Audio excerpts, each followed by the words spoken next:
Bonjour à tous, c'est toujours un plaisir de venir parler aux Equimeetings. Je remercie les organisateurs de me donner cette opportunité. Et puis je les remercie aussi de cette première qui est que je fais ça en tandem avec Antoine pour la première fois. Donc, bonjour. C'est un jeune couple. Voilà, on va dire ça comme ça. Et il faut quand même qu'on vous signale un conflit d'intérêts majeur avec la société ACR qui fabrique des fers. Oui, il fallait quand même le dire parce que c'est un peu...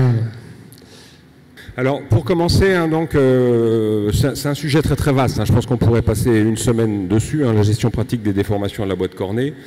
Et finalement, cette gestion pratique, c'est quand même toute la vie quotidienne des maréchaux et des vétérinaires podologues. Ce qui est sûr, c'est que quand le créateur a fait le cheval, je ne suis pas sûr qu'il avait prévu toutes les contraintes qu'on allait imposer à la boîte cornée.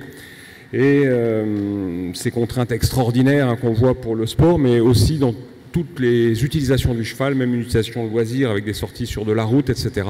C'est des contraintes très importantes.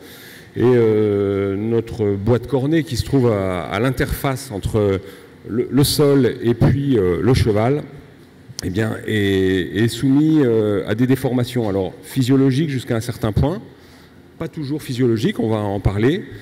Mais ces déformations, avec la répétition, elles entraînent des déformations permanentes qui vont altérer le fonctionnement du système locomoteur.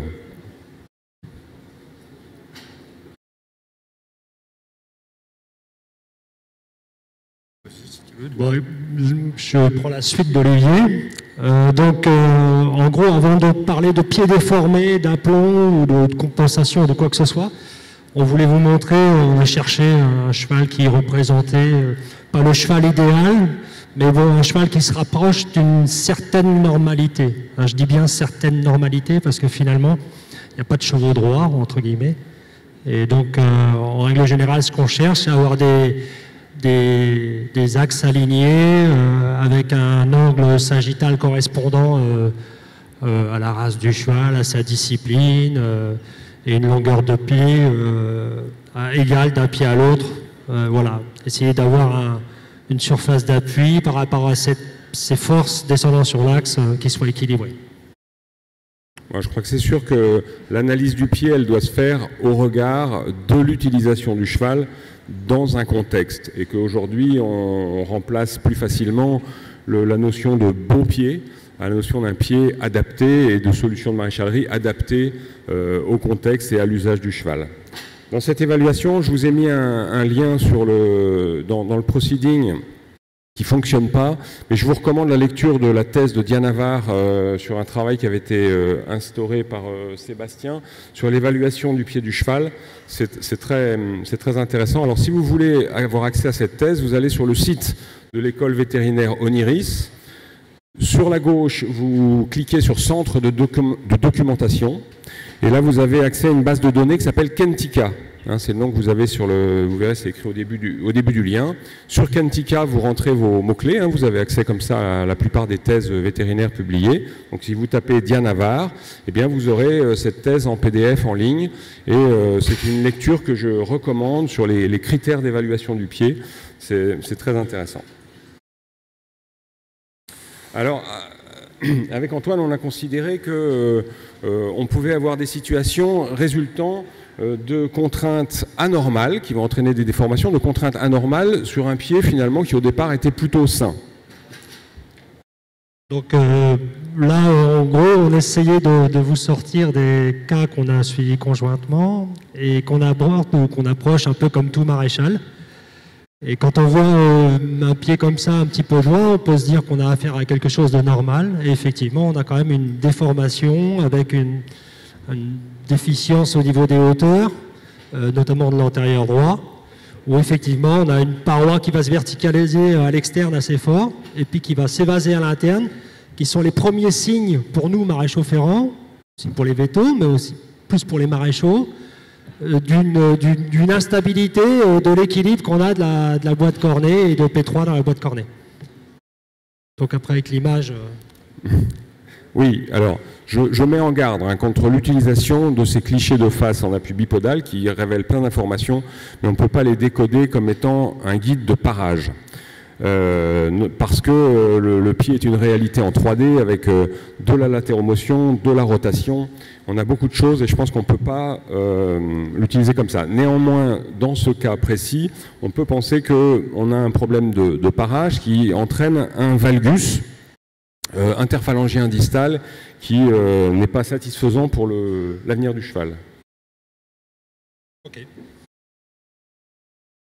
Alors, le défaut de parage, il pose un problème particulier, c'est qu'il désaxe le pied. Le pied, c'est l'interface donc entre la force de réaction du sol et le poids du cheval, et que si on a un défaut de parage, eh bien, on désaxe cette force de réaction du sol et on va forcément entraîner un grand nombre de phénomènes dans le pied qui sont une augmentation de contraintes, qui peuvent être des contraintes de cisaillement, de rotation, etc. On a fait une thèse à l'école vétérinaire avec une cale inclinée de 3 degrés qu'on faisait tourner tout autour du pied, et puis une lecture de phlébogramme qui était faite avec un logiciel qui permettait d'avoir une lecture objective de la quantité de colorant dans les vaisseaux. Et on voit très bien que les vaisseaux lamellaires dorsaux sont affectés de manière très significative par une élévation en pince ou en talon. Mais beaucoup plus en pince. On a une baisse de 15%, jusqu'à 15% de la quantité de colorant dans les vaisseaux. Hop. Et en vue latéromédiale, on a plutôt une atteinte sur le plexus coronaire, avec l'élévation latéromédiale d'un côté ou de l'autre. Donc des effets vasculaires qui évidemment vont avoir un effet sur la santé du pied et aussi sur la qualité de la pousse. Donc toujours, avant de parler de solution de ferrure ou quoi que ce soit, toujours auditer son parage.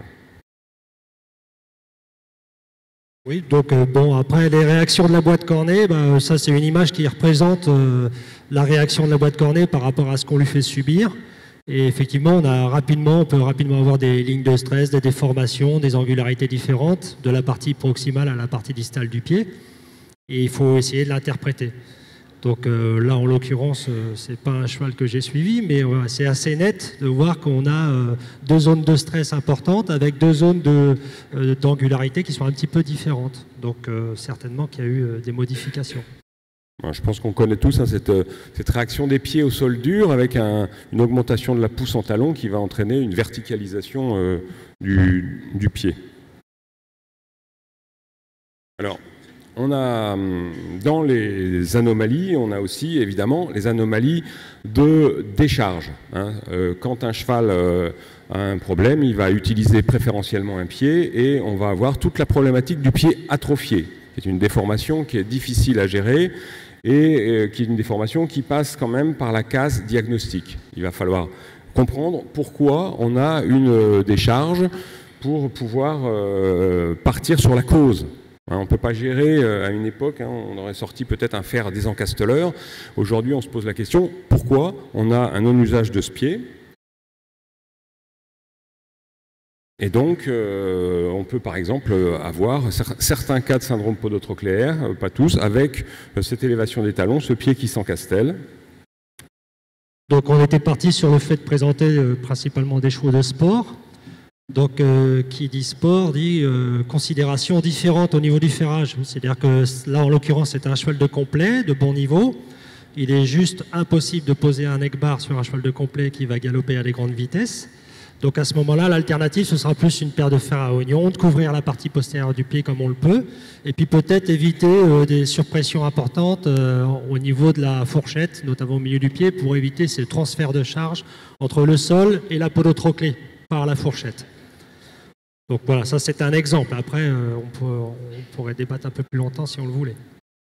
Donc la gestion de ce pied atrophié, c'est la prise en charge globale du syndrome podotrochléaire, dont pour moi la maréchalerie est la clé de voûte. Sans confort apporté par la maréchalerie, sans solution apportée par la maréchalerie, les autres traitements qu'on pourra faire n'apporteront pas les bénéfices qu'on en attend. Ça, c'est très important pour les maréchaux, qui comprennent bien ce qu'Olivier vient d'expliquer, c'est qu'on fait vraiment une recherche de cause. On en a discuté hier soir avec des maréchaux.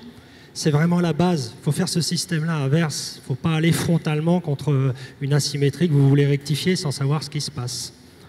Voilà, je le dis plus simplement qu'Olivier, mais c'est ça en gros. Donc, il faut, en tant que vétérinaire, mon opinion sur la maréchalerie dans ce genre de cas, c'est que sans aucun autre traitement, on va mettre en route la maréchalerie qu'on a décidé en concertation avec le vétérinaire et on doit avoir un résultat. Même si on a imaginé la solution idéale, si le cheval ne se sent pas bien dans ses chaussures, c'est pas la peine de continuer dans cette voie-là. Et avant de faire le reste de la prise en charge et du traitement, pour moi, on doit trouver la solution qui convient au cheval. Donc dans les choses à surveiller, la première des choses, c'est la gestion du ferrage, mais dans le temps. C'est-à-dire qu'on a des clients qui vont nous demander de ferrer des chevaux à 8 semaines, et puis d'autres qui vont nous demander de ferrer les chevaux à 5 ou à 4. Et ils font le même métier, les mêmes disciplines, les mêmes compétitions. Sauf que vous n'aurez pas les mêmes chances de réussir avec l'un ou l'autre. D'accord ? Tout simplement parce que quand la gestion du ferrage dans son temps est mal gérée, ben c'est vous qui prenez la difficulté pleine face. D'accord ? Donc l'excès de longueur est un ennemi chez le cheval en règle générale. L'ongulé est digité, quoi. Ce qu'il faut bien comprendre, c'est que lorsqu'on arrive au-delà de, on va dire, 6 semaines de ferrure, on a une déformation du pied qui est réversible dans un premier temps, mais qu'à la longue, eh bien, cette déformation deviendra irréversible et beaucoup plus compliquée à gérer. Enfin, deviendra chronique ou installée. Donc on arrive sur nos cas qu'on a eu la chance de faire ensemble. C'est un cheval de dressage, plutôt jeune, bon niveau, qui est arrivé chez nos amis hollandais. Et il est arrivé avec une perception de l'aplomb qui n'était pas la nôtre. On voit ce cheval arriver de face. Très rapidement, on voit un genou qui a tendance à sortir un peu. J'essaie d'accélérer. Et puis un pied qui sort, mais un petit peu contraint. Et quand on se rapproche avec notre photo de droite, on voit bien qu'entre notre boulet et notre pied, on a un pied légèrement sortant. Mais surtout, on a des hauteurs de pied qui ne correspondent pas à l'aplomb, parce que le cheval est quand même relativement droit. On a eu à la suite de ça une dépression importante de la couronne. On ne la voit pas très bien en mamelle externe sur l'image de droite, mais on a une surpression qui crée une déformation de la couronne. On a vu ça hier avec les conférenciers qui sont intervenus avant nous. Ils vous ont expliqué tout ça, mais là c'était assez net. C'est un cheval de sport, il n'y a pas de terrain dur, il a tous les soins qu'il faut. On a un défaut d'appui bipodal, on a une asymétrie monopodale sur ce pied-là. Et là, ça va pas, quoi. Des quarter clips en plus sur un pied qui a besoin de s'évaser. Donc, dans l'idée, pour moi, là, dans l'approche, c'est globalement tout faux, quoi. En tout cas, dans ce que moi j'ai compris. Donc, ça, c'est la vue de côté. On voit des couronnes qui sont pas très belles, qui subissent des pressions et des déformations, qui causent des déformations anormales, notamment sur le pied du haut. Un rapage pariétal en bas sur le pied qui est en haut qui ne sert à rien, enfin en partie distale du pied qui ne sert à rien.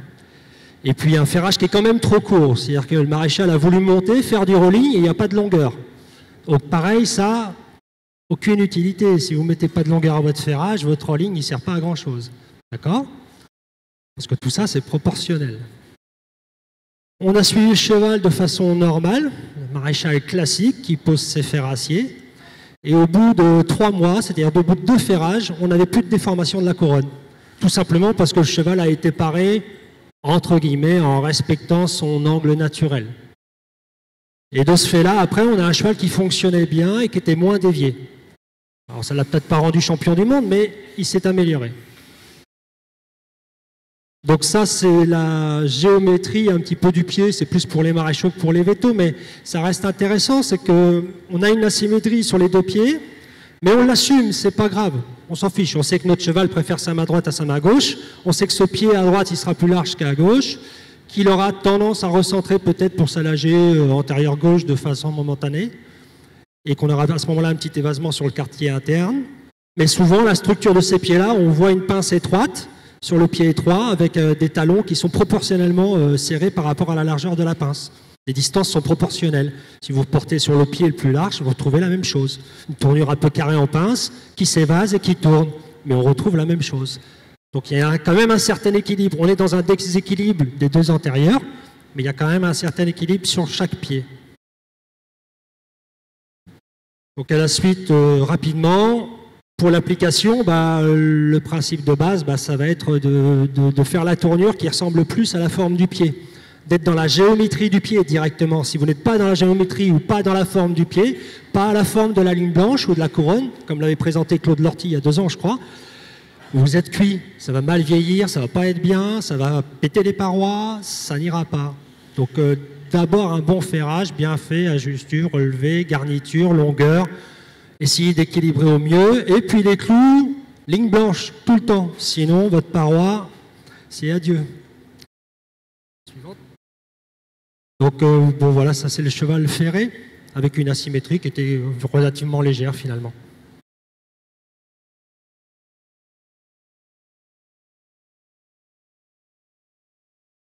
On avance, donc relevé de pince, ferrage, tournure, voilà, bon, on va avancer parce qu'on en a d'autres à vous présenter.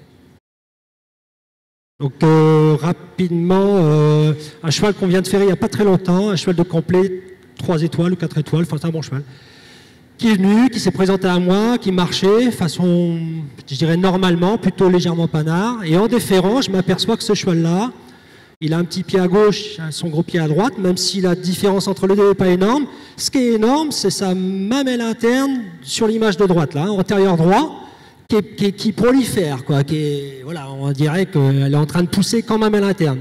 Donc ça, c'est un défaut de parage avec un défaut de hauteur et une mauvaise gestion de la surface sous le pied. Ça, c'est pas le cheval, c'est pas le sport, c'est pas le cavalier, ça c'est le maréchal qui s'est trompé, qui n'a pas vu, qui a un défaut d'œil et qui répète son défaut à chaque fois qu'il refait le cheval. On a d'autres cas, donc on va vous montrer autre chose après.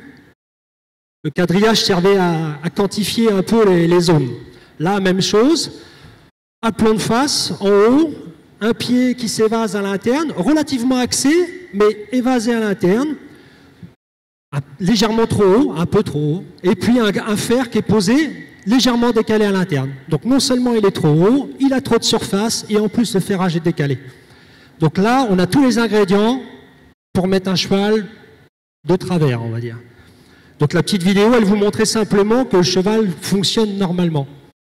Donc pour l'instant, il est en train de compenser l'appréciation de son maréchal, ce cheval-là. Voilà.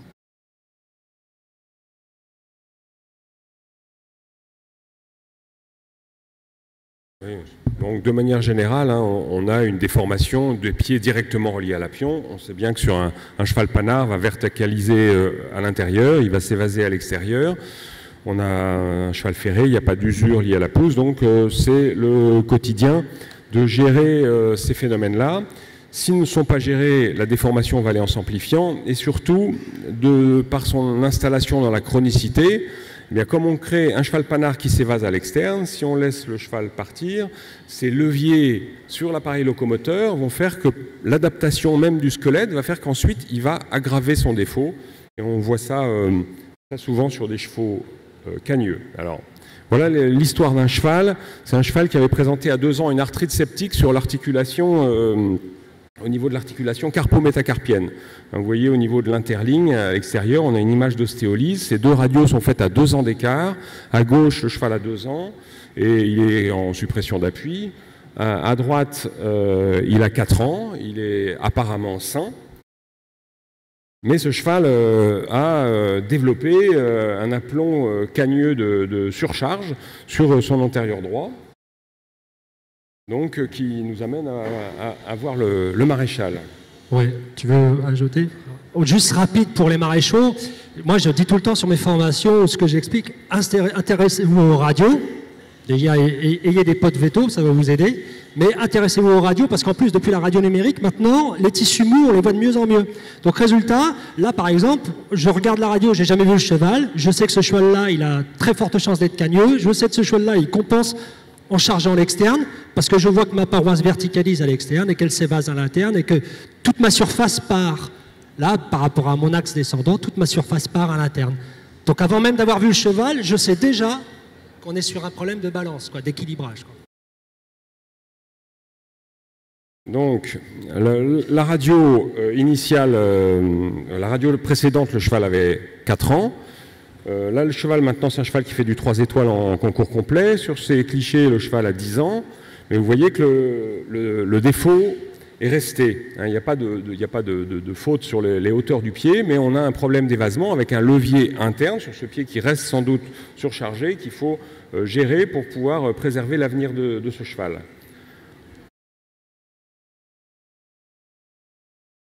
Un commentaire. Oui, bah là, donc c'est à l'antérieur droit, hein, donc sur l'image que vous avez là. Donc ça correspond aux radios que vous avez vues. Et donc ça, c'est votre vue pied entre guillemets paré, parce qu'il n'est même pas complètement paré. Mais là, on voit tout de suite que la structure, ce qu'on expliquait tout à l'heure sur la radio, là, on le voit, c'est-à-dire que la partie où on a le moins de surface, ça va être la partie postéro-latérale de notre croix. Et puis la partie où on a le plus de surface, ça va être la partie antéro-médiale. Donc ça confirme tout ce qu'on a vu, c'est qu'au fur et à mesure, ça crée un cheminement, et puis ça crée notre diagnostic sur l'interprétation de ce que fait le cheval. Ça, c'est la gestuelle, on retrouve tous les éléments qui se recoupent. Et là, bah, effectivement, il ne peut pas mentir, quoi. Donc la gestion des leviers, qui est capitale sur un cas comme celui-là, hein. Donc je vous ai représenté le levier latéral en bleu par rapport au centre de rotation, et puis le levier médial en rouge, tel que le cheval était ferré. Donc on voit qu'on a un déséquilibre, hein, on a un déséquilibre sur ce levier médial interne, et on voit qu'avec un râpage pariétal que j'ai représenté avec le trait jaune, on va déjà raccourcir partiellement ce levier, et puis on va continuer le travail avec un travail sur le fer, de façon, on va avoir un fer fortement biseauté en rive externe à l'interne, de façon à ramener un équilibre de mes leviers qui va éviter que ce cheval ne continue à s'aggraver. Donc, par rapport à ce que dit Olivier, je continue. Quand vous allez ferrer des chevaux comme ça, le placement de la surface sous le pied, les maréchaux, là, écoutez-moi bien, c'est super important, très important. La plupart, bien, vous le savez, mais c'est vraiment extrêmement important. C'est ce qui crée vraiment la base de la balance, de l'équilibre. C'est d'abord ça. Et après seulement, on peut s'amuser à travailler avec des surfaces d'appui asymétriques. Alors que ce soit des aciers ou ce que vous voulez, peu importe. Mais d'abord, c'est la notion de longueur et de placement de la surface sous le pied. Ce qu'a expliqué Olivier, c'est très très important. Donc là, c'était l'exemple d'une image qui était pareille, c'est un cheval qui a des ossifications importantes et qui compense sur sa main gauche. Les deux pieds tournent, les deux pieds sont cagneux, mais on voit plus fort à gauche parce qu'effectivement, c'est sa main préférée, c'est celle où il va tourner un peu plus. Donc ça, c'est l'image correspondante à son pied asymétrique. Donc là, c'était marrant parce que moi, ça me fera plus peut-être qu'un vétérinaire pour qui ça dit rien. Mais pour les maréchaux, c'est bien parce que vous voyez que la mécanique derrière, vous voyez que la phalange, elle est derrière. Et vous voyez que les surfaces, ça c'est un asymétrique, on le voit bien, il y a une chasse à la rive opposée. Et puis on a une autre partie qui est très couverte. Donc imaginez bien que mécaniquement, ce pied-là, il va être soutenu sur l'endroit où j'ai couvert, en latéralité. Et je vais venir aider mon cheval à s'appuyer sur sa latéralité. Comme c'est ce qu'il veut, j'essaie de l'écouter, j'essaie de le suivre, quoi.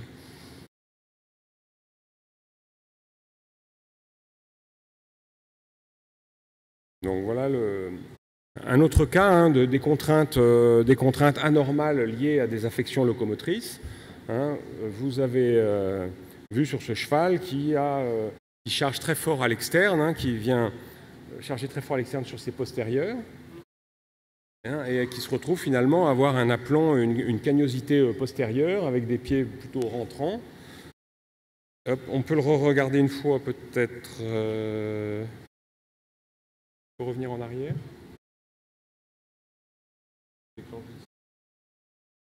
On veut repasser la vidéo une fois. Donc par rapport à ce cheval-là, quand on aborde un cheval comme celui-ci, effectivement on regarde un cheval qui bascule beaucoup au niveau de ses fessiers, comme ça. Et surtout, on a un cheval qui pivote fort en bas. C'est-à-dire qu'il non seulement il écrase ses externes, et il pivote. Donc ces chevaux-là, c'est quasi sûr, à chaque fois, c'est évasé interne, chargé externe, tout le temps. Et si vous les laissez partir, si vous ne les rectifiez pas à minima, alors toujours en étant limite sur cet aplomb naturel, et puis que vous ne compensiez pas avec une branche couverte ou de la couverture à l'endroit où il faut, ça risque de se compliquer. Donc voilà par exemple le cas de ce cheval qui présentait un éparvin bilatéral, hein, donc on voit sur ces radios.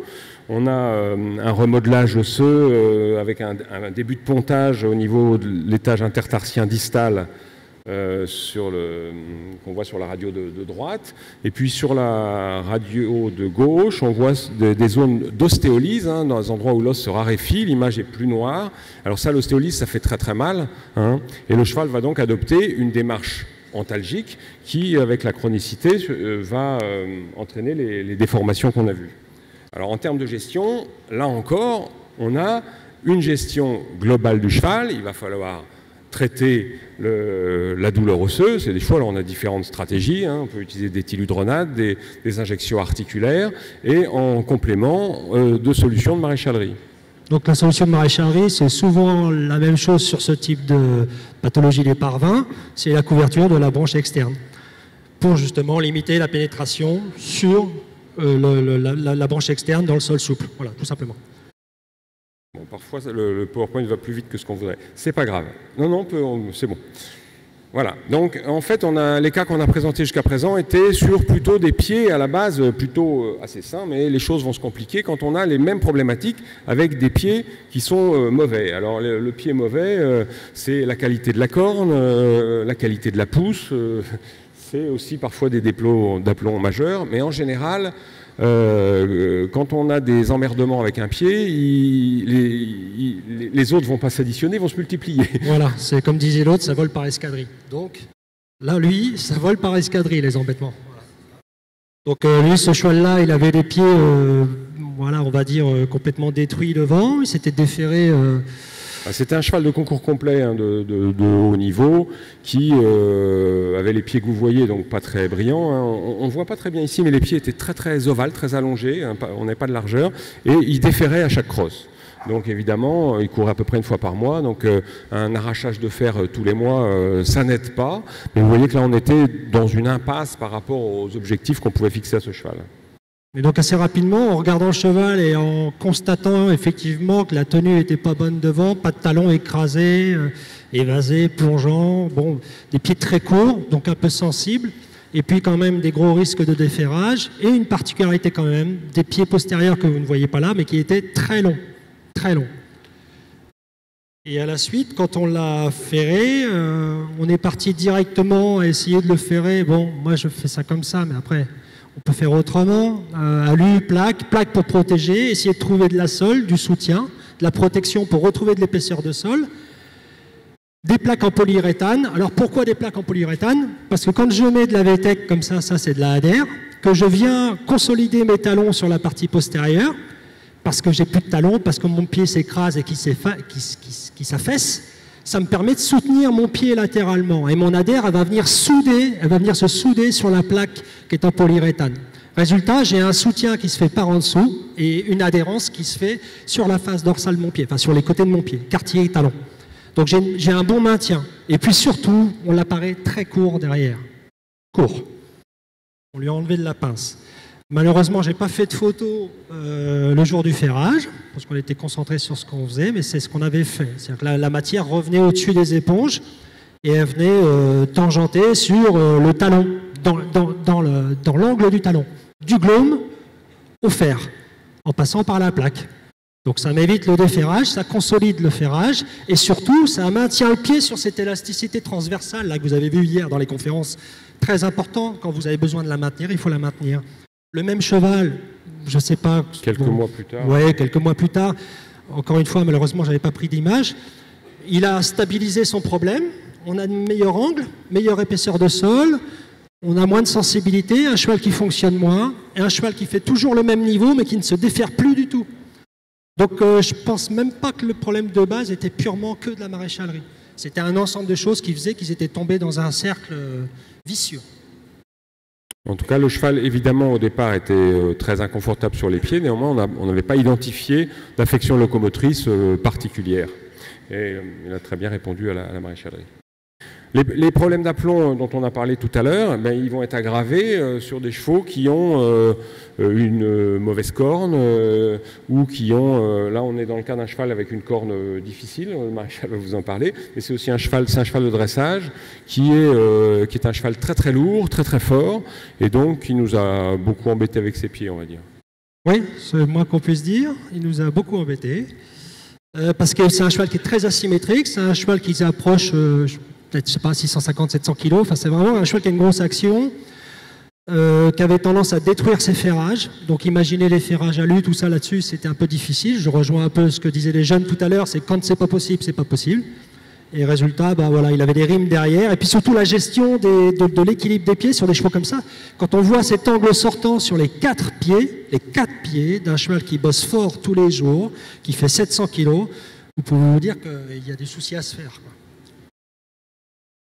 Donc là, la symétrie est quand même assez marquée. On a essayé de la contrôler par des pinçons latéraux.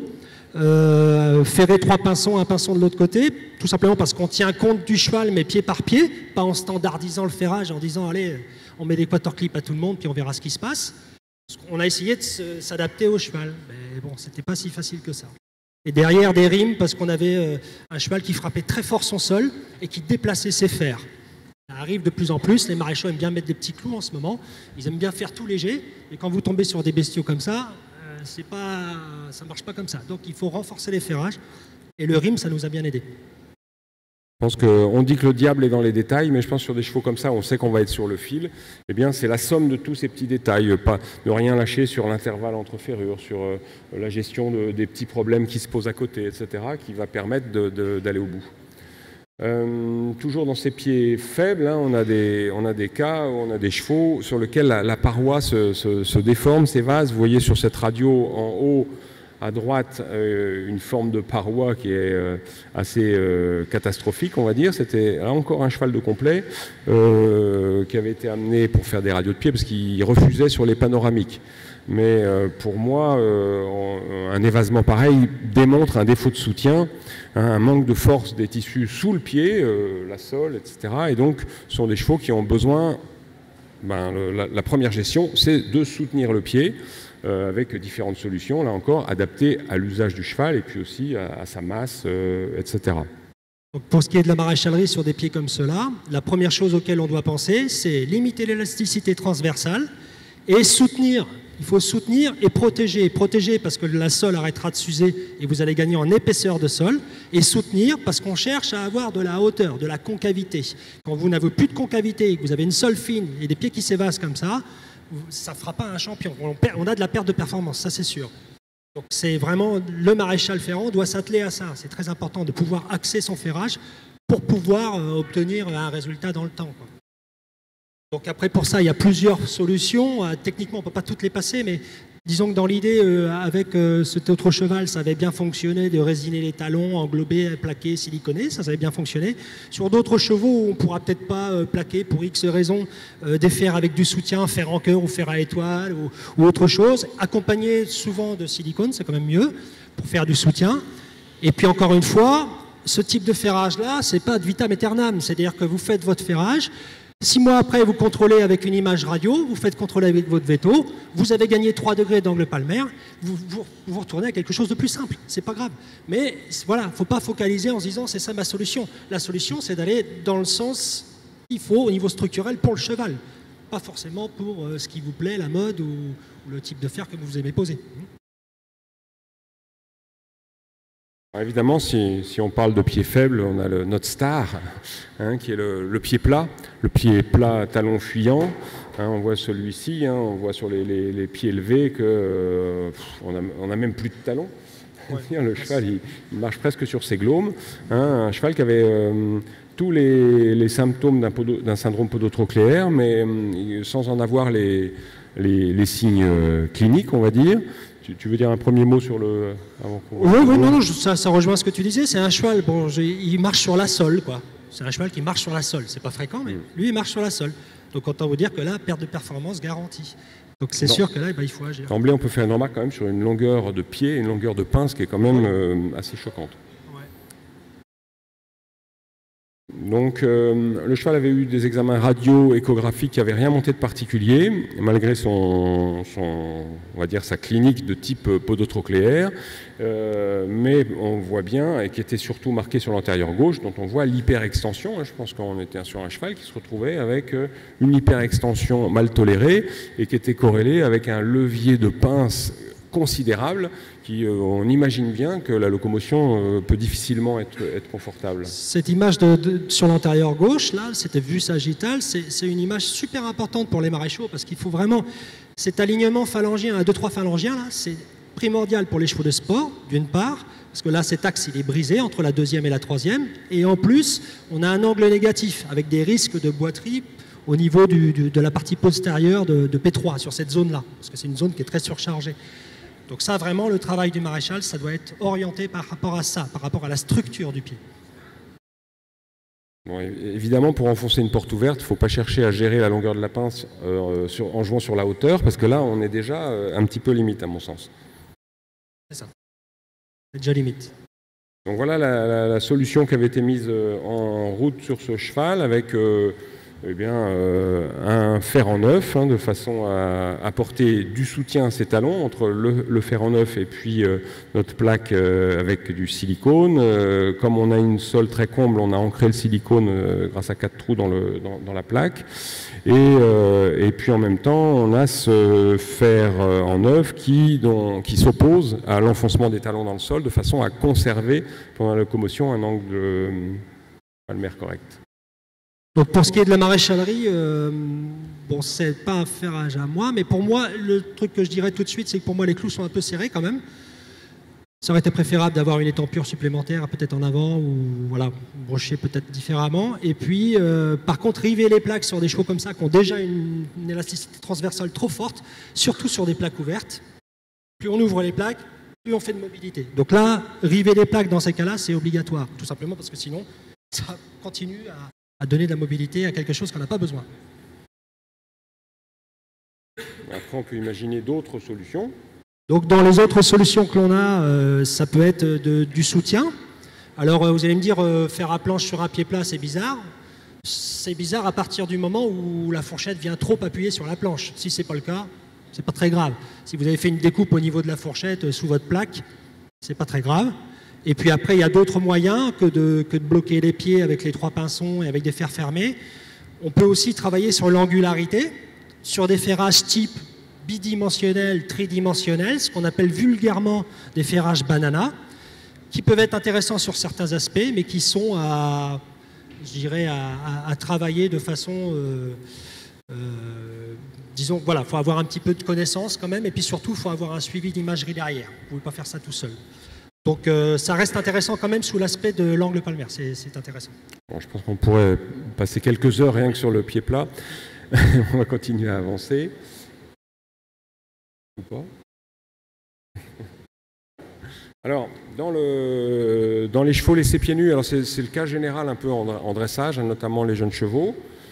Quand on a des chevaux qui ont des pieds éventuellement faibles, eh bien, on peut avoir une usure qui n'est pas satisfaisante, qui fait qu'il faut se poser la question, même si c'est la tradition de les laisser déferrer, on peut se poser la question. Là, on a 2 cas. Je pense qu'on a un cas avec un cheval qui est sortant et qui use peut-être trop à l'interne, et puis un autre cas où peut-être on a un pied gauche surchargé à droite. Oui, c'est ça. C'est-à-dire que là, on est sur un phénomène d'usure assez important, des chevaux qui sont en transition, des chevaux de dressage qui sont en transition. Dans le dressage, on aime bien ne pas ferrer derrière, pour savoir pourquoi. Certainement qu'il y a des avantages, mais il y a aussi des inconvénients. Donc c'est des déviations qui s'amplifient sous l'usure et sous l'aplomb naturel du cheval. Bon, je crois qu'on arrive au bout de la série de cas qu'on voulait vous montrer pour illustrer cette notion de gestion. Donc, je pense que qu'est-ce qu'on peut en retenir? D'abord qu'il faut sans cesse améliorer ses connaissances. Et puis, d'abord, c'est une grande source, à mon avis, de satisfaction personnelle et professionnelle. Mais mieux on le connaît, mieux on le comprend, ce pied, mieux on est armé pour répondre aux problèmes qu'il nous pose. Oui, c'est travail de groupe d'abord. De plus en plus, c'est-à-dire que plus on avance entre guillemets, dans notre compréhension, c'est-à-dire avec de la maturité, on va dire, et plus on s'aperçoit qu'on a besoin de travailler avec les gens qui nous entourent. Je parle des professionnels, je parle des vétérinaires, éventuellement des ostéos, des gens qui sont autour et qui vont nous aider à mieux saisir les problèmes au quotidien sur des chevaux de concours notamment. Il faut analyser chaque cas. Je pense que c'est ce travail d'analyse qui permet d'aller vers les causes. Et surtout, je pense qu'une difficulté, c'est de prendre le temps d'analyser des choses qu'on voit régulièrement et qu'on finit peut-être par ne plus voir. Oui, moi j'aime bien être assez répétitif dans ce que je fais. Parce que tout simplement, ça me permet d'avoir mes points de repère. Et quand mon cheval sort de mon point de repère habituel, mon marché, mon trotté, mon demi-tour, ben, je le vois entre guillemets plus facilement, tout de suite. Toc, il sort. Et je le vois. Et c'est ça c'est le protocole, enfin cette façon d'aborder le cheval qui fait que je pense qu'on en voit un petit peu plus des fois. Bon, évidemment, je pense qu'on a essayé d'illustrer qu'il fallait travailler en équipe. Alors l'équipe, c'est pas un vétérinaire et un maréchal, ça c'est évidemment, c'est une bonne ossature.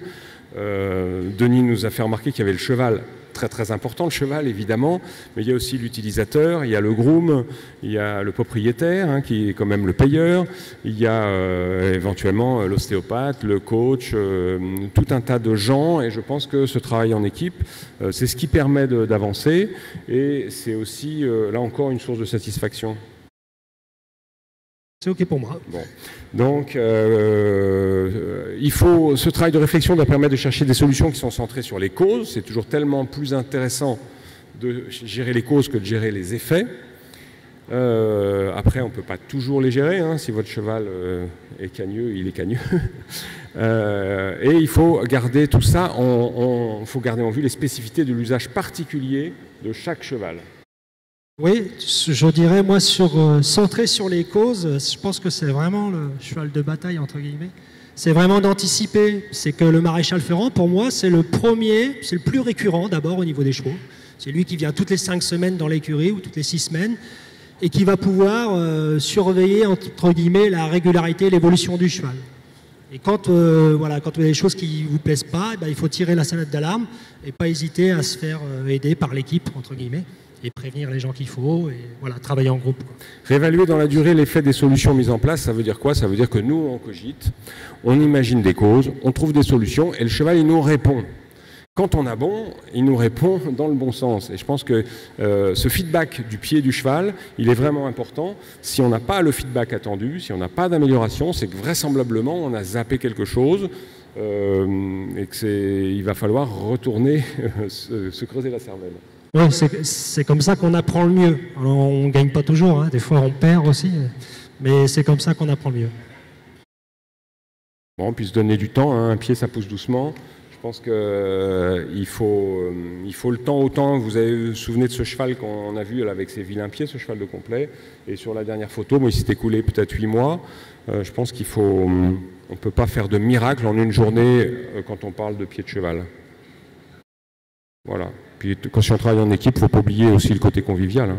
Oui, c'est important. Merci. Merci.